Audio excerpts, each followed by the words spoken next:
বিএনপির ৪৭তম প্রতিষ্ঠা বার্ষিকী উপলক্ষে আত্রাইয়ে র্যালি ও সমাবেশ।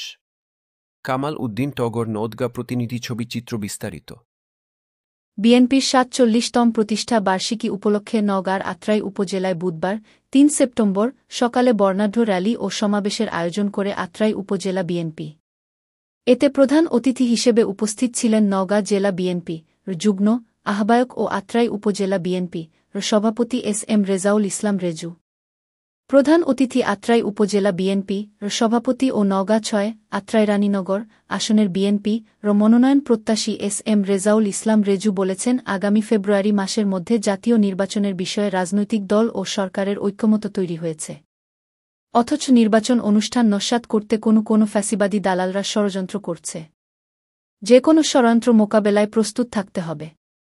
জাতীয় সংকট সমাধান ও দেশে গণতন্ত্র প্রতিষ্ঠায় নির্বাচনের কোনো বিকল্প সমাধান নেই।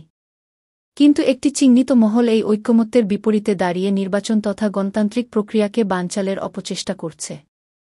বাংলাদেশ জাতীয়তাবাদী দল বিএনপি ৪৭তম প্রতিষ্ঠা বার্ষিকী উদযাপন উপলক্ষে আত্রাই উপজেলা বিএনপি ও সহযোগী সংগঠনের উদ্যোগে বুধবার সকালে এক বর্ণাঢ্য র্যালি ও সমাবেশ অনুষ্ঠিত হয়। আত্রাই সরকারি ডিগ্রি কলেজ মাঠ থেকে র্যালিটি বের হয়ে উপজেলা পরিষদ সহ বিভিন্ন গুরুত্বপূর্ণ প্রধান সড়ক প্রদক্ষিণ করে আত্রাই সরকারি ডিগ্রি কলেজ মাঠের সমাবেশে সভাপতিত্ব করেন বিএনপি সাবেক আহ্বায়ক ও সাবেক ভোপারা ইউনিয়ন পরিষদের সাবেক ইউনিয়ন পরিষদের চেয়ারম্যান আলহাজ্ব মোঃ আব্দুল জলিল চকলেট। সমাবেশের প্রধান বক্তা ও আত্রাই উপজেলা বিএনপি সাধারণ সম্পাদক তসলিম উদ্দিন বিএনপি নেতাকর্মীদের উদ্দেশ্যে বলেন, ফ্যাসিবাদী দুঃশাসনের অনুকরণে দলের নাম ভাঙিয়ে দখল চাঁদাবাজি করতে গিয়ে অনেক দাপট নেতা দল থেকে বহিষ্কার হয়েছেন। বিএনপির কেউ যদি গডফার সংস্কৃতির প্রবর্তন করতে চান তাদের চিহ্নিত করে আইনের মুখোমুখি করার জন্য আমাদের দলের ভারপ্রাপ্ত চেয়ারম্যান তারেক রহমান নির্দেশ দিয়েছেন। জনগণকে সাথে নিয়ে অপকর্মের মোকাবেলা করবই।